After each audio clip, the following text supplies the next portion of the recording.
আজকে নীল ষষ্ঠী, নীলের উপোস।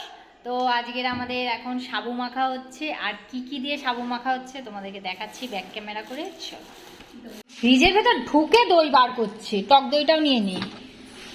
তো প্রথমেই যেটা দেখাচ্ছি সেটা হচ্ছে সাবু। দেখতেই পাচ্ছ 1 গামলা সাবু। তারপর তুমি আবার রাখো রাখো রাখো, বটিটা সরাও। আর এখানে হচ্ছে নারকেল কুড়োনো আর হচ্ছে কলা সুন্দর করে। আর এই দেখো বড় একটা তরমুজ আছে, এটা তো মাখা হবে না, আলাদা খাওয়া হবে।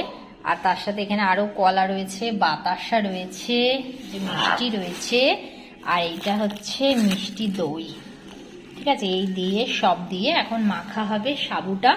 বুঝতেই পারছো কেমন হবে খাওয়াটা। এখন কাটা হচ্ছে। এটা তো খরবুজ, সবাই তো জানো যেটা খরবুজ বলে, তাই না?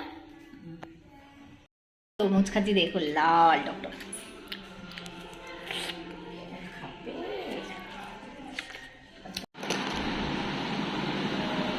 দইটা নাও।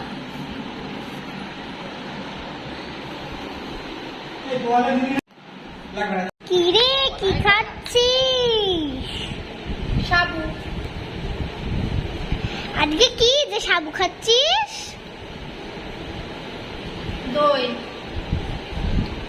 আগে সেটা তো বল, আজকে কি যে সাবু খাচ্ছিস?